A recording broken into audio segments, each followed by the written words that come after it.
My brother stalked and assaulted my girlfriend at a wedding. When I confronted my parents, they actually defended him, said he was just drunk and that I was overreacting. Fast forward, and now he's in prison for domestic violence.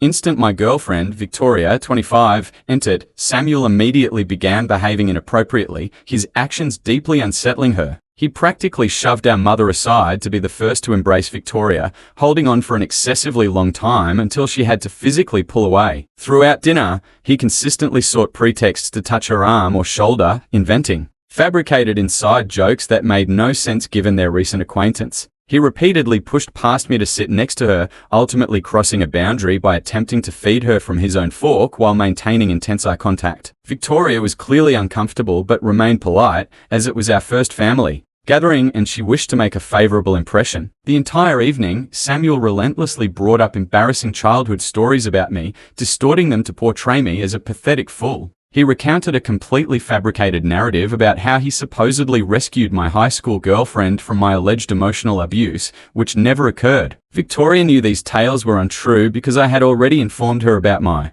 teenage years, yet my parents simply sat there, nodding as if Samuel were speaking divine truth. After dinner, the situation worsened considerably. Victoria offered to assist with cleaning, intending to be helpful. I was aiding my father in moving some boxes in the garage when I realized I hadn't seen Victoria for a while. I found her in the kitchen with Samuel, who was literally obstructing her path to the door. He had her cornered by the sink and was telling her she deserved someone more exciting than his boring, unstable older brother. He stood far too close, his hand resting on the counter near her hip. Victoria had already told him to back off twice by the time I entered. When she saw me, she looked relieved and immediately came to stand by me. Samuel simply chuckled, as if it were all a grand jest, but I could feel Victoria trembling. My girlfriend Victoria and I have been together for 8 months, and everything was absolutely perfect until Samuel decided to utterly disrupt our lives with his obsessive conduct. I suppose I need to provide some background about our family dynamic for this to be understood. Samuel and I grew up in an affluent middle-class household in a small Minnesota town. Our parents both work in real estate and earn a good income, but their focus has always been more on maintaining appearances than genuine family relationships. Samuel was born when I was 3, and from the moment of his arrival, he became the nucleus of our parents' universe. Nothing he did was ever considered wrong, and somehow everything was always my fault. Growing up, Samuel exhibited some genuinely troubling behavior that my parents completely overlooked. When he was 6, he deliberately broke my gaming console because I wouldn't let him play when he wanted to. Instead of punishing him, my parents bought him his own and told me I should have shared better. When he was 12, he caused the death of my pet hamster by feeding it chocolate, knowing it was toxic, but my parents dismissed it as an accident and stated I shouldn't have kept pets if I wasn't going to supervise them properly. In high school, he disseminated rumors about me cheating on my girlfriend at the time, which led to our breakup. My parents claimed he was merely being protective of her. This pattern has persisted into our adult years. Samuel still resides at home with our parents, working at my father's real estate office and essentially doing as he pleases. He sabotaged every relationship I've attempted to have. With my last girlfriend before Victoria, he convinced her family that I had a gambling addiction. Completely false. Prior to that, he informed another girlfriend that I had cheated on all my previous girlfriends, also untrue. Each time, my parents either defended his actions or accused me of exaggerating. When I met Victoria, I resolved to approach things differently. I kept our relationship entirely confidential from my family for the first 3 months because I wished to shield her from Samuel's customary tactics. Victoria is honestly the most wonderful thing that has ever happened to me. She is brilliant, compassionate, and works as a pediatric nurse at our local hospital. We met in the hospital cafe where I was getting coffee while visiting a coworker who had surgery. She was on her lunch break and we started discussing the dreadful hospital coffee. After a few more coffee chats, we began dating and everything simply felt right. Victoria knows all about my family history because I wanted her to be prepared. She was actually the one who encouraged me to try introducing her to them, suggesting that perhaps things would be different now that we're all adults. She's always trying to see the best in people, which is one of the qualities I adore about her. I finally agreed to introduce Victoria to my family at a dinner party last month, and that's when everything began to unravel. The real trouble started. A few days after the dinner, Victoria began receiving strange calls and texts from unrecognized numbers. At first, it was just heavy breathing or immediate hang-ups when she answered. Then they started leaving increasingly disturbing voicemails, labeling her stuck up and frigid for rejecting a better option. Some messages mentioned specific details about her work schedule and what she was wearing that day, proving someone was observing her. Victoria didn't make the connection at first, but I recognized some of the voices as Samuel's old friends from high school, a group of guys who still associate with him and basically do whatever he says because his parents provide him with money to spend freely. When Victoria blocked those numbers, they simply started calling from new ones. Then Samuel's friends began appearing at the hospital, pretending to be visitors, but merely loitering around the pediatric ward where Victoria works. They would stare at her for hours, making comments just loud enough for her to overhear. Last week, one of them followed her to her car after her night shift. She was so terrified she called me crying from her car, too afraid to drive home in case they were pursuing her. I had to go pick her up and drive her car home while my friend followed in his car to ensure we weren't being tailed. Victoria has started experiencing panic attacks before her shifts, and her co-workers have noticed something is amiss. Yesterday, I finally had sufficient proof to confront Samuel directly. I had recordings of the voicemails, screenshots of the texts, and security camera footage from the hospital showing his friend stalking Victoria. I went to our parents' house where Samuel still resides and showed him everything. He simply sat there with a smug smirk on his face while I spoke, then looked me directly in the eyes and claimed he had no idea what I was talking about, but perhaps if Victoria wasn't so stuck up, people wouldn't feel the need to teach her a lesson. Something within me snapped when he said that, and I struck him in the face. Samuel immediately started wailing as if I had tried to kill him, even though it was barely a bloody nose. Our parents came rushing in, and of course, they completely lost their composure at me, not at Samuel. They didn't even examine the evidence I was attempting to show them.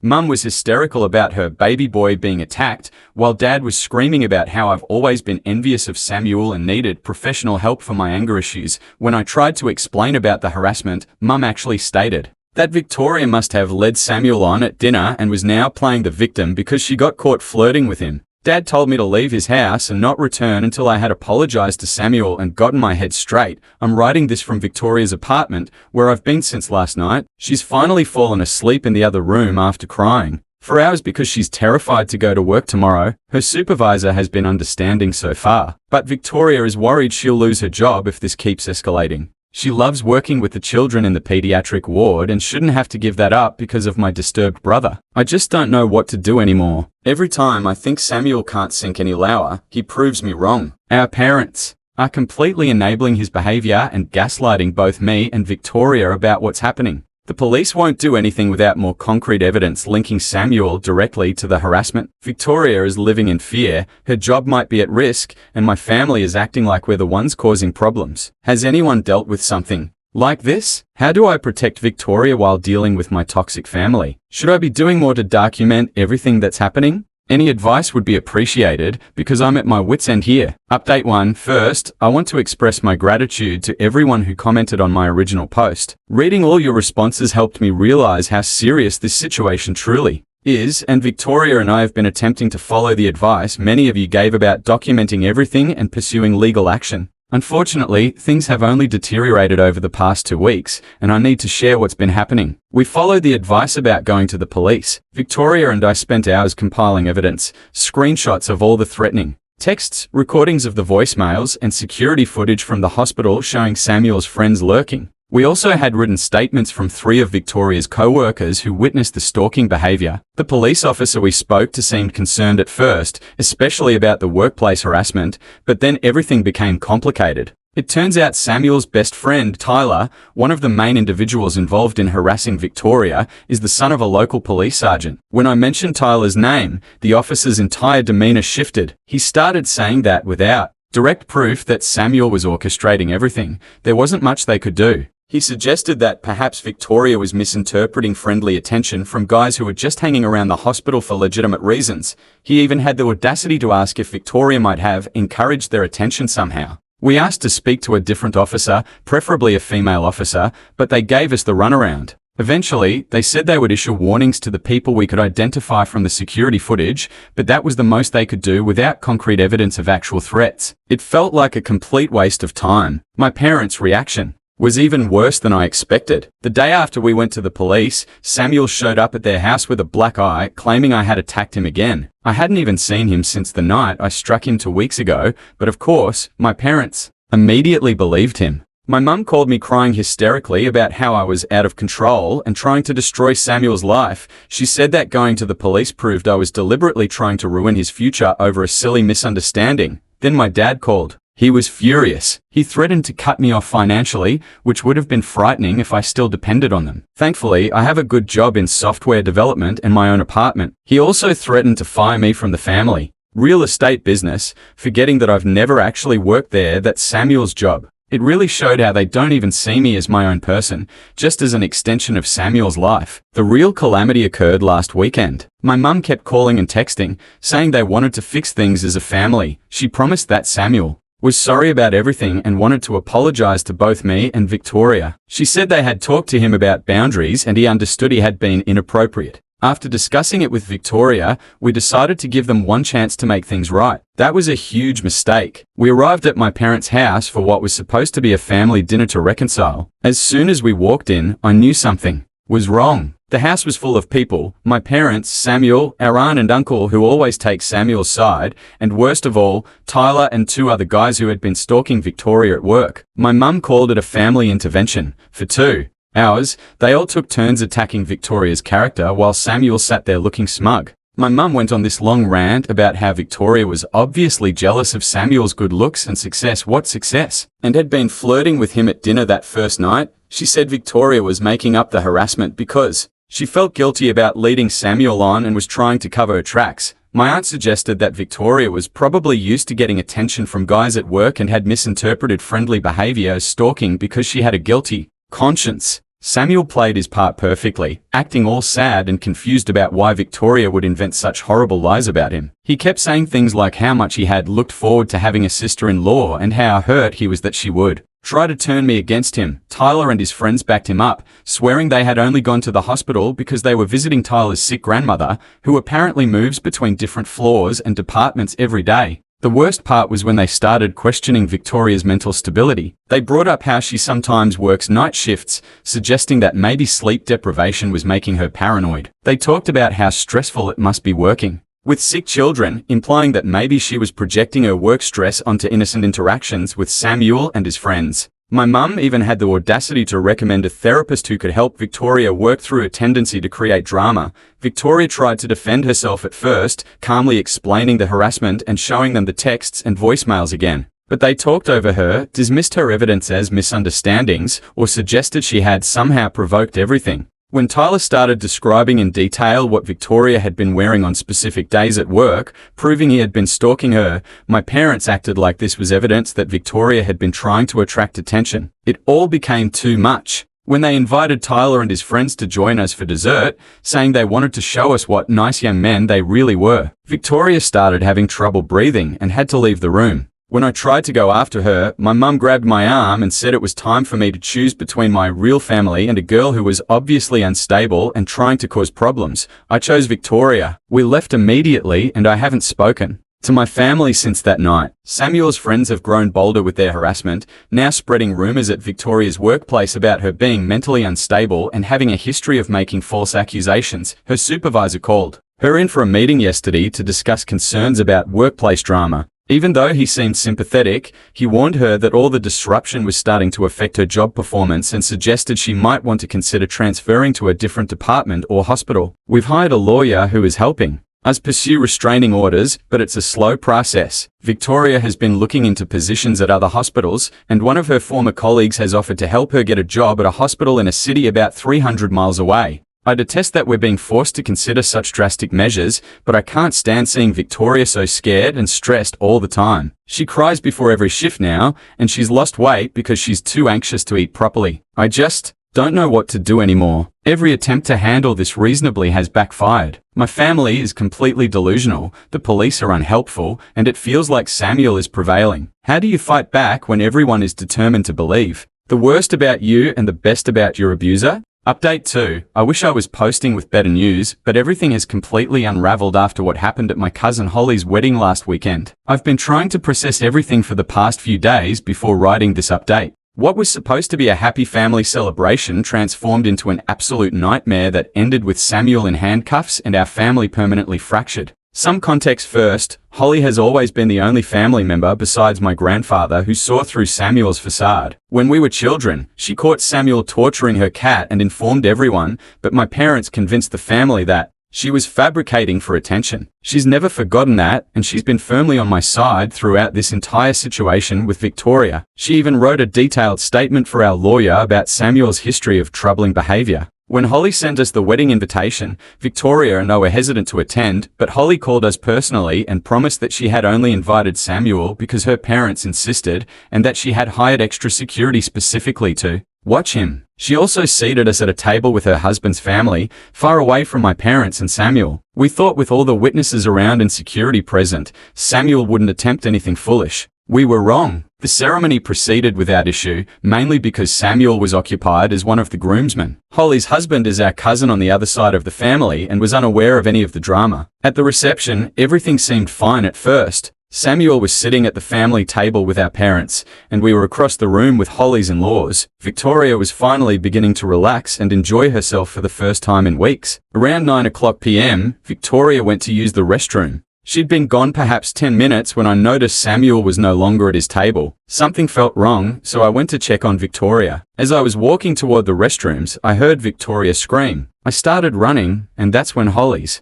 husband Miller and his brother turned the corner ahead of me. They found Samuel pinning Victoria against the wall in the hallway outside the restrooms, attempting to force himself on her while she struggled. He had one hand over her mouth and the other gripping her arm so hard it left bruises. Miller and his brother pulled Samuel off Victoria just as I arrived. Victoria was shaking and crying. Her dress was torn at the shoulder, and visible bruises were forming on her arms. Samuel was clearly intoxicated and began yelling about how Victoria had been teasing him all night. She literally hadn't gone near him, and how she had followed him to the hallway. She was there first. Miller's brother, who's a police officer in another city, immediately called the local police while Miller helped Victoria to a private room where Holly and her mum were trying to calm her down. Here's where everything became even worse, if that's possible. When the police arrived, my parents tried to prevent them from arresting Samuel. My mum was screaming about how it was all a misunderstanding, that Victoria must have led Samuel on, that they shouldn't ruin his life over a little drunken mistake. My dad actually tried to physically prevent the officers from handcuffing Samuel, saying they needed to handle this as a family matter. Samuel alternated between crying about how Victoria had seduced him and threatening everyone, saying none of us understood what he was capable of. He looked completely unhinged. When they were finally putting him in the police car, he started shouting that Victoria was a harlot who had been asking for it since the first time they met. Several guests recorded the entire meltdown on their phones. The aftermath has been brutal. My parents are on a rampage, contacting everyone in the family to spread their version of events. According to them, Victoria lured Samuel to a secluded area, made advances on him, then screamed assault when he rejected her. They're saying she orchestrated the whole thing to get revenge on Samuel for exposing her lies about the harassment. They're even claiming that Miller and his brother roughed Samuel up before the police arrived. They didn't, and that Victoria gave herself the bruises. The one positive development is that Holly's wedding video caught Samuel following Victoria to the bathroom on camera. Between that, the bruises, multiple witnesses, and the videos of Samuel's meltdown during the arrest, our lawyer says, we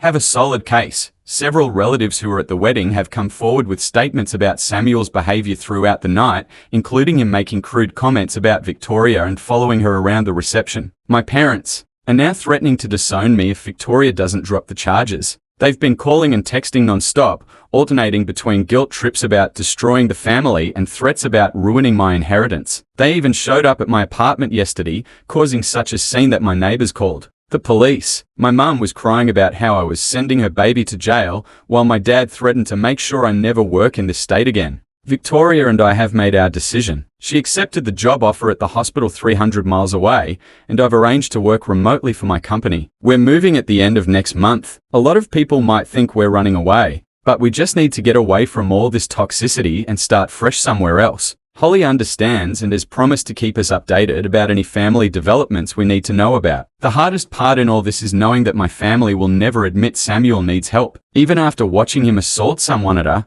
wedding in front of witnesses, they're still defending him and blaming the victim. I've wondered if anything would have been different if someone had stepped in when we were children, but I guess we'll never know. Right now, I just need to focus on protecting Victoria and building our new life together, far away from Samuel and my parents' enabling behavior. Update 3. I wasn't planning to post another update, but something happened yesterday that I feel compelled to share. After 4 years of blessed silence from my family, I received a hysterical phone call from my mum that honestly left me feeling both vindicated and deeply saddened. First, a quick update on where things stand with Victoria and me. We got married 2 years ago in a small ceremony with Holly's family and Victoria's relatives. We bought a house in our new city, and Victoria is now the head pediatric nurse at her hospital. I'm still working remotely for the same company but got promoted to senior developer last year. We're expecting our first child, a little girl, in 3 months. Life has been peaceful and happy, which makes what I'm about to share even more disturbing. Yesterday afternoon, I was in a meeting when my phone started vibrating incessantly with calls from my mum. I usually ignore unknown numbers since my family tends to get new phones to try to contact us, but this time she left a voicemail that sounded truly desperate. When I called back, she was crying so hard I could barely understand her. It turns out Samuel got married last year to a woman named Rachel. None of us knew about it because we've had no contact with that side of the family since the wedding incident. Apparently, Samuel met Rachel at church, and their families arranged the marriage pretty quickly. My mum was babbling about how perfect everything was, how Samuel had finally found a good Christian woman who understood him, and how they were all so happy until last week. Last Thursday, Rachel's co-worker called the police after Rachel missed 3 days of work. When officers conducted a welfare check, they found Rachel with severe injuries. She had 2 broken ribs, a fractured wrist, and bruises all over her body. But here's the part that really got me. When the police investigated, they discovered that my dad had been helping Samuel cover up the abuse for months. Rachel finally broke down and told the police everything. Samuel had started hitting her just 2 months into their marriage. Every time she threatened to leave or tell someone, my dad would intervene, using his connections in the real estate business to pressure Rachel's family about their mortgage or threatening to get her fired from her job at one of his friends' companies. He even convinced Rachel's parents that she was mentally unstable and making up stories about Samuel, using the same tactics they used against Victoria. The final incident happened because Rachel got a promotion at work that would have given her financial independence. Samuel completely lost it and beat her so badly she couldn't go to work. When she called my dad for help, he told her to put some ice on it and remember her wedding vows. That's when her co-worker got involved and called the police. Both Samuel and my dad were arrested, Samuel for domestic violence and my dad for witness intimidation and conspiracy. Mum wanted me to come back and help deal with everything. She kept saying that family needs to stick together in times of crisis, that Samuel and Dad needed my support, and that Rachel was obviously exaggerating things just like Victoria had. I lost my temper. I told her exactly how I felt about her enabling Samuel's behavior for his entire life. I reminded her of what they did to Victoria, how they chose to support Samuel even after watching him assault her at Holly's wedding. I asked her if she ever once considered that if they had gotten Samuel help when he was younger or held him accountable for his actions, maybe Rachel wouldn't be in the hospital right now. Mum broke down completely, saying she realizes now that they should have done something sooner. She admitted that she and Dad had always known Samuel had problems, but they thought they were protecting him by covering everything up. Too little, too late. I hung up and blocked her new number. Holly called me later to fill in some details she had heard from family. Apparently, Rachel's parents are devastated and feel horrible about not believing her sooner. They're fully supporting her pressing charges against both Samuel and my dad. The police are also investigating other potential victims, as several of Samuel's ex-girlfriends have come forward with similar stories of abuse and stalking. Victoria suggested we reach out to Rachel through Holly to offer support if she needs it, which we probably will. Victoria pointed out that she was lucky to have support when she dealt with Samuel, and Rachel might need someone who understands what she's going through. Some people might think I'm being cold toward my parents, but I've learned that enabling toxic behavior only leads to more victims. My family had countless chances to change and chose not to. Now they can deal with the consequences of their choices. Without my help, my job is to protect my own family, now my wife, our unborn daughter, and the peaceful life we've built far away from their toxicity. Update 4. A lot of people have been messaging me asking for an update about the situation with Samuel, my dad, and Rachel. So here's what's happened in the last 6 months. First, the good news from my side. Victoria and I welcomed our daughter, Emma, 3 months ago. She's perfectly healthy and absolutely beautiful. Being parents has been amazing, and it's made us even more certain that cutting contact with my toxic family was the right choice. Holly and her husband came to visit last month to meet Emma, and watching them with her just reinforced what real family love looks like. Now for the updates about Samuel and my dad's case. Holly has been keeping us informed since she's still in contact with extended family. Samuel took a plea deal last month. He's getting 8 years in prison for aggravated domestic violence, with the possibility of parole after 5 years. My dad's case is still ongoing, but his lawyers are apparently trying to negotiate a deal too. His real estate license has been suspended pending the investigation, and most of his business partners have cut ties with him. The most surprising development has been my mum. After our last phone call, she finally started therapy. According to Holly, she's moved out of the family home and filed for divorce from my dad. Last week, she sent me a 12-page letter apologizing for everything, enabling Samuel's behavior throughout his life, not protecting me when we were children, and especially for how they treated Victoria. She acknowledged that she and Dad essentially created the monster Samuel became by never holding him accountable. I haven't responded to the letter yet. Part of me appreciates that she's finally facing reality, but it's too little too late. Where was this insight? When Samuel was torturing animals as a child, or when he was stalking Victoria, or when they watched him assault her at Holly's wedding? Victoria and I are discussing whether we might eventually let her have a supervised relationship with Emma, but that's years away, if it happens at all. Rachel has been in contact with us through Holly. She's doing better. She's living with her sister in another state and going through intensive therapy. She's filed for divorce and is cooperating fully with the prosecutors. According to Holly, several other women have come forward about Samuel abusing them in the past, including 2 from his church. The police are investigating these cases too. Rachel's parents have been incredibly supportive since the truth came out. They've publicly apologized to her for not believing her sooner and have cut all ties with my parents. They're even working with domestic violence organizations now to help other families recognize the signs of abuse and manipulation. The extended family has basically split into 2 camps. Most younger relatives and cousins have sided with us and Rachel, while the older generation is still making excuses for Samuel and my dad. Holly's mum, my aunt, started a family therapy group for relatives who want to understand how things got so bad and how to do better for the next generation. As for me and Victoria, we're focusing on our daughter and our life here. Victoria went back to work part-time last week, and she's been promoted to Director of Pediatric Nursing. I'm still working remotely, but might start my own software consulting business soon. We've built a wonderful community here with great friends and chosen family. Sometimes I think about reaching out to my mum or responding to her letter. But then I look at Emma and think about how my parents would have expected me to let Samuel around her if we were still in contact, claiming he deserved another chance. That thought alone confirms we made the right choice in staying away. The cycle of abuse and enabling in my family ends with my generation. Emma will grow up surrounded by healthy relationships and people who respect boundaries. Sometimes cutting off toxic family is the best thing you can do for your kids, even if it hurts.